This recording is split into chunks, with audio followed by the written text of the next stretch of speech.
Bulletin की शुरुआत हम एक बड़ी खबर के साथ कर रहे हैं। लॉरेंस बिश्नोई इंटरव्यू मामले में पंजाब हरियाणा हाईकोर्ट ने पंजाब सरकार को जमकर फटकार लगाई है और 2 दिसंबर को इस मामले में होने वाली अगली सुनवाई से पहले मोहाली के एसएसपी के विरुद्ध एक्शन लेने का आदेश दिया है। अदालत ने यह भी साफ कर दिया कि अगर मोहाली एसएसपी के विरुद्ध एक्शन नहीं लिया गया तो अगली सुनवाई में पंजाब के गृह सचिव को हाईकोर्ट के समक्ष अपना जवाब देना होगा। वहीं हाईकोर्ट ने पंजाब के डीजीपी गौरव यादव को फिर से बुलाया और उनसे पूछा कि उन्होंने किस आधार पर पहले ही कह दिया था कि लॉरेंस के इंटरव्यू पंजाब में नहीं हुआ।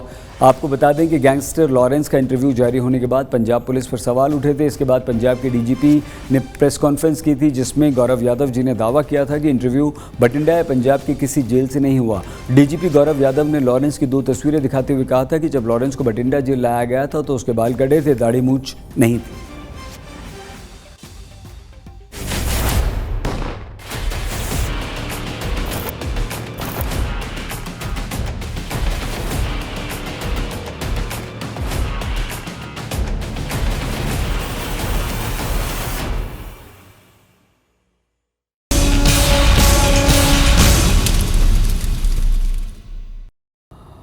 खबर बॉलीवुड एक्टर सलमान खान के घर फायरिंग मामले के मास्टरमाइंड और मोस्ट वांटेड गैंगस्टर अनमोल बिश्नोई की, जिसे अमेरिका में गिरफ्तार कर लिया गया। कैलिफोर्निया पुलिस ने अनमोल को गिरफ्तार किया। मुंबई पुलिस के सूत्रों के अनुसार अमेरिका लॉरेंस बिश्नोई के भाई को पहले कनाडा के हवाले कर सकता है। अनमोल पर भारत में 10 लाख रुपए का इनाम घोषित किया गया है। 2022 के 2 अलग-अलग मामलों में दर्ज किया गया था। इन दोनों ही मामलों में एनआईए ने 2023 में चार्जशीट दाखिल की। इनमें से पहला मामला संगठित रूप से आपराधिक गैंग चलाने, हत्या, वसूली, हथियारों की अंतर्राष्ट्रीय तस्करी कराने के मामले से जुड़ा है। दूसरा मामला खालिस्तान समर्थक बम्बिहा गैंग के साथ गैंग वॉर में गोलीबारी और दूसरी घटनाओं को अंजाम देने के मामले से जुड़ा है। इन दोनों ही मामलों में अनमोल बिश्नोई वांटेड है और उसकी गिरफ्तारी के लिए 10 लाख का इनाम घोषित किया गया था।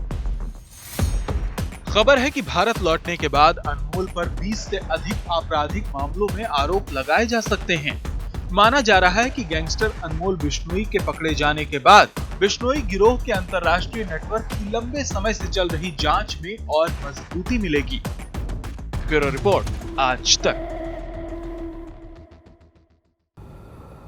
सलमान के लिए खतरा बने लॉरेंस बिश्नोई के भाई अनमोल बिश्नोई पर शिकंजा कसना शुरू हो गया। फिलहाल अनमोल को अमेरिका में गिरफ्तार किया गया है। अनमोल को एनआईए ने मोस्ट वांटेड लिस्ट में रखा है। सिद्धू मूसेवाला की हत्या, सलमान खान के घर फायरिंग, बाबा सिद्दीकी मर्डर केस के बाद अनमोल एजेंसियों के निशाने पर था। भाई लॉरेंस के जेल में होने से अनमोल ने ही पूरे गैंग की कमान संभाली हुई थी।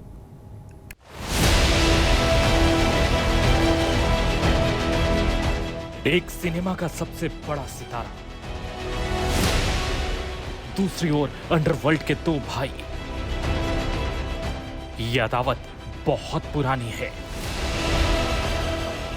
भाईजान के पीछे भाई है।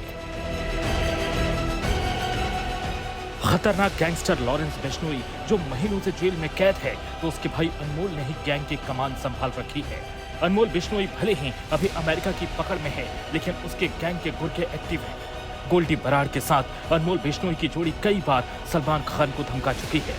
देश की सबसे बड़ी जांच एजेंसी एनआईए ने अनमोल बिश्नोई पर शिकंजा जरूर कसा, लेकिन अभी तक उसे भारत नहीं लाया जा सका। अनमोल बिश्नोई ने काले हिरण के शिकार के मामले में सलमान से अदावत पाल रखी है।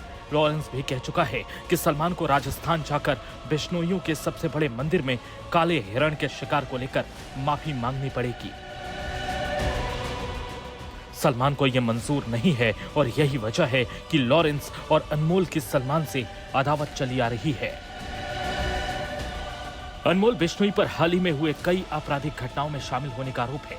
एनआईए की ओर से 2 अलग-अलग मामले दर्ज किए गए हैं। इन दोनों ही मामलों में एनआईए ने 2023 में चार्जशीट दाखिल की। इनमें से पहला मामला संगठित रूप से आपराधिक गैंग चलाने, हत्या, वसूली, हथियारों की अंतर्राष्ट्रीय तस्करी करने के मामले से जुड़ा है। दूसरा मामला खालिस्तानी समर्थक बम्बिहा गैंग के साथ गैंग वॉर में गोली और दूसरी घटनाओं को अंजाम देने के मामले से जुड़ा है। इन दोनों ही मामलों में अनमोल बिश्नोई वांटेड है और उसकी गिरफ्तारी के लिए 10 लाख का इनाम घोषित किया गया था। अनमोल 7 अक्टूबर 2021 को जमानत पर रिहा हुआ था और फर्जी पासपोर्ट पर भारत से भाग गया था। फिलहाल अनमोल को अमेरिका में पकड़ा गया है। देखना होगा कि जांच एजेंसियां गैंगस्टर लॉरेंस के भाई को भारत लाने में कब तक कामयाब होती हैं। ब्यूरो रिपोर्ट आज तक। अनमोल बिश्नोई लॉरेंस का भाई है। लॉरेंस अभी जेल में है, लेकिन उसका नेटवर्क कई देशों तक फैला है। एनआईए के डॉजियर के हिसाब से लॉरेंस का गैंग 10 साल पहले तक सिर्फ पंजाब में सीमित था, लेकिन अब कई राज्यों के साथ साथ विदेशों तक एक्टिव है।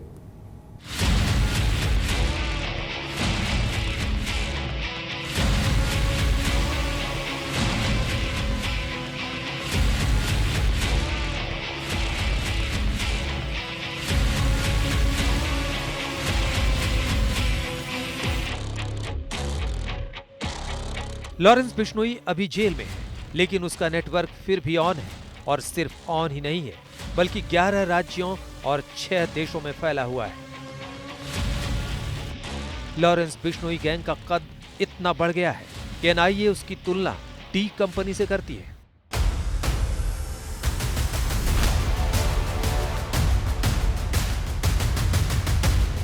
एनआईए ने कुछ दिनों पहले गैंगस्टर टेरर के केस में एक चार्जशीट दायर की थी, जिसमें एजेंसी ने बताया था कि लॉरेंस बिश्नोई और उसका टेरर सिंडिकेट अभूतपूर्व तरीके से फैला है, ठीक वैसे ही जैसे 90 के दशक में दाऊद इब्राहिम ने छोटे मोटे अपराध करते हुए अपना नेटवर्क खड़ा कर लिया था। एनआईए यानी नेशनल इन्वेस्टिगेटिव एजेंसी ने कुछ वक्त पहले लॉरेंस गैंग के बारे में एक डोसियर तैयार किया था। इस डोसियर में भी एनआईए ने साफ साफ ये कहा कि लॉरेंस डी कंपनी जैसा ही अपना नेटवर्क खड़ा करना चाहता है। एनआईए की डोजियर के हिसाब से 10 साल पहले तक लॉरेंस का गैंग सिर्फ पंजाब तक ही सीमित था, लेकिन अब हरियाणा, दिल्ली, राजस्थान, यूपी, झारखंड और महाराष्ट्र तक में छोटे बड़े गैंग के साथ मिलकर ये अपना गैंग खड़ा कर रहा है। सिर्फ देश ही नहीं बल्कि देश के बाहर 6 और देशों में भी लॉरेंस गैंग एक्टिव है। इसमें कनाडा, अमेरिका, अजरबैजान, पुर्तगाल, यूएई और रूस भी शामिल है।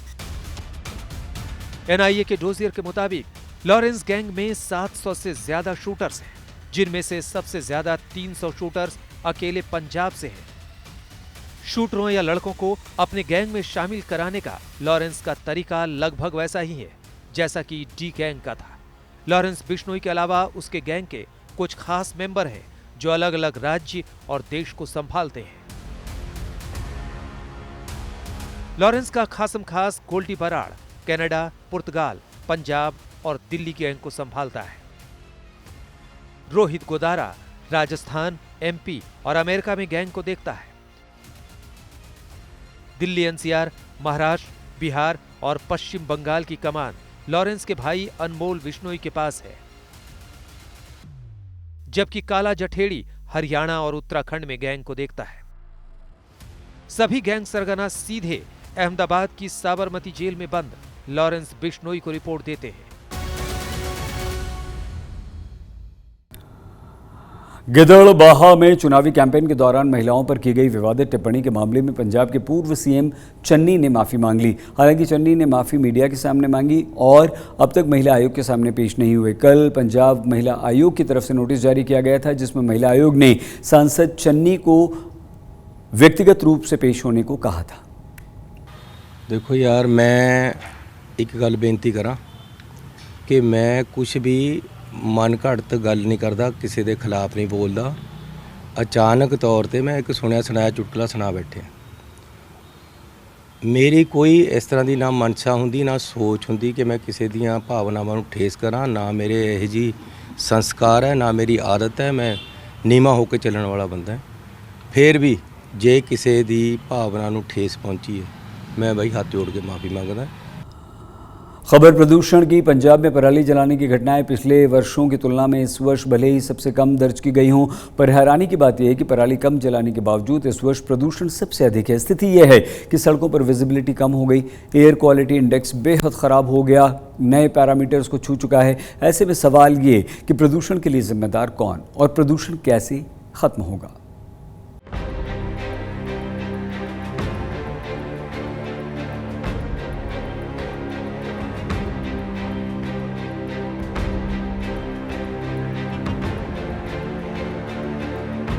प्रदूषण को लेकर पंजाब में क्या हालात हैं, इन तस्वीरों से समझ सकते हैं।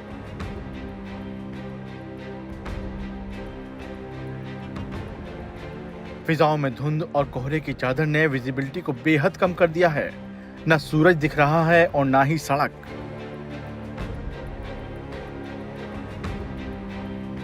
सड़कों पर सरपट दौड़ने वाली गाड़ियों की रफ्तार थम सी गई है। खुले में सैर सपाटा करने का मतलब बीमारियों को दावत देना है और इन सब की वजह है खेतों में जल रही पराली। पंजाब पॉल्यूशन बोर्ड के मुताबिक 18 नवंबर को पंजाब में पराली जलाने के सबसे ज्यादा 1251 केस दर्ज किए गए हैं। इससे पहले 8 नवंबर को सबसे ज्यादा 730 मामले दर्ज किए गए थे। इस साल पंजाब में 15 सितंबर से लेकर 18 नवंबर तक कुल 9655 पराली जलाने के मामले सामने आए हैं। खेतों में आग लगाने के 247 मामलों के साथ मुक्तसर सबसे टॉप पर है। इसके बाद मोगा में 149, फिरोजपुर में 130, बठिंडा में 129, फाजिलका में 94, संगरूर में 73 और फरीदकोट में 88, तरन तारण में 77, लुधियाना में 52, बरनाला में 42 और अमृतसर में 36 मामले सामने आए। इस बार जो टोटल हमारे पास 18 तक का जो डाटा आया है तो उसमें 9655 ये केसेस बन चुके हैं, जो पिछले कुछ दिनों में 7000 थे। तो थोड़ा अनफॉर्चुनेट है, अभी कल 18 को हम 1251 ये केस आए हैं। तो एक दिन में ये मुझे लगता है पिछले सारे समय में जब हम 15 सितंबर से इसको रिकॉर्ड कर रहे हैं तो ये सबसे ज़्यादा है। अब इस तस्वीर को देखिए जो फरीदकोट से आई है। पुलिस वाले खेतों में जल रही पराली को बुझाने की कोशिश कर रहे हैं ताकि प्रदूषण को कम किया जा सके। स्थानीय अधिकारी गांव-गांव घूमकर लोगों को समझा रहे हैं, सभाएं कर रहे हैं ताकि पराली को जलने से बचाया जा सके। बावजूद इसके कुछ लोग ऐसे हैं जो अब भी पराली को आग के हवाले कर रहे हैं। फरीदकोट ने ये जो किसान खेत में आग लगा देते हैं उसमें बहुत ज़्यादा अच्छा काम किया है। हमने पिछले 2-3 सालों की बात करें, 2022 में बहुत ज़्यादा आग थी, 23 में ऑलमोस्ट उसका हमने 40% रिडक्शन कर दिया था। मतलब अगर हम आंकड़ों की बात करें तो मे बी 4000 के करीब थे पूरे जिले में 22 में। 23 में हम 2000 पे आ गए और इस बार हम अभी तक 250-300 के करीब में ही हैं। तो बहुत ज़्यादा कमी आई है। किसान भाई बहुत ज़्यादा अच्छी तरीके से आके उन्होंने हाथ थामा है हमारा। उनको ये समझ आई है कि ये उनके खेतों के लिए भी अच्छा नहीं है और जो इससे धुआं निकलता है वो उनके छोटे बच्चों और बुजुर्गों के लंग्स के लिए भी अच्छा नहीं है। पुलिस की तरफ से एक बहुत अर्ली एंगेजमेंट हमने स्टार्ट कर लिया था इस बार और हमारे SHOs, गेस्टेड ऑफिसर्स, DC साहब में हम गांव में जाके पहले ही हमने जो हमारे किसान भाई हैं उनसे बात की और उनको समझाया कि क्या-क्या हमने इस बार जो है फैसिलिटीज ऑफर की हैं। एक चीज़, दूसरा पराली जलाने से क्या-क्या नुकसान होते हैं। सबसे पहला नुकसान तो उस गांव का ही होगा जो ये पराली जला रहे हैं। तो उसी एक early engagement along with coupled with strict enforcement के नतीजे हैं कि इस बार stubble burning cases specially in Faridkot is less than 20% of what they were last year.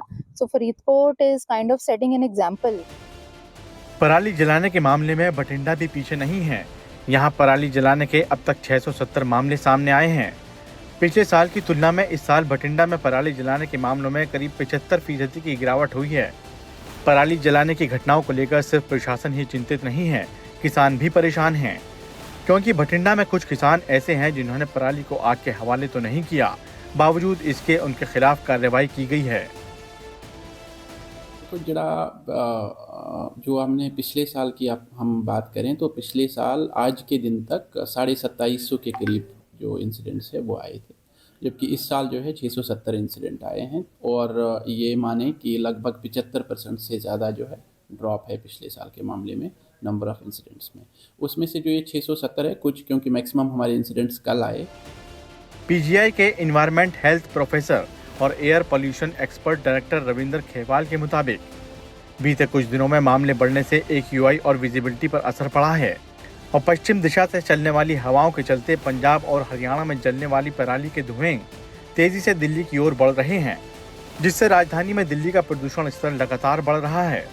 और ऐसे में वेस्टर्न डिस्टर्बेंस या 12 किलोमीटर प्रति घंटे की हवा ही इस पॉल्यूशन से निजात दिला सकती है। देखिए, जो एयर पोल्यूशन की सिचुएशन है वो सीवियर है, ख़ासतौर पे दिल्ली और एनसीआर रीजन में।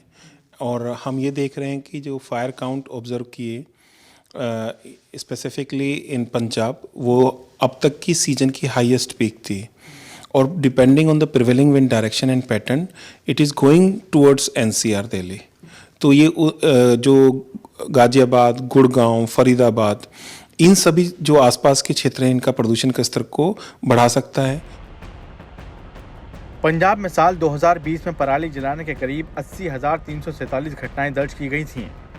वहीं साल 2021 में 69,445, साल 2022 में 47,788 और 2023 में 33,082 घटनाएं दर्ज की गई थीं। साथ ही हरियाणा की बात करें तो साल 2020 में 3,710 केस, साल 2021 में 6,094 केस, साल 2022 में 3,272 केस, साल 2023 में 2,031 और 2024 में अब तक सिर्फ 1,082 पराली जलाने के मामले सामने आए हैं।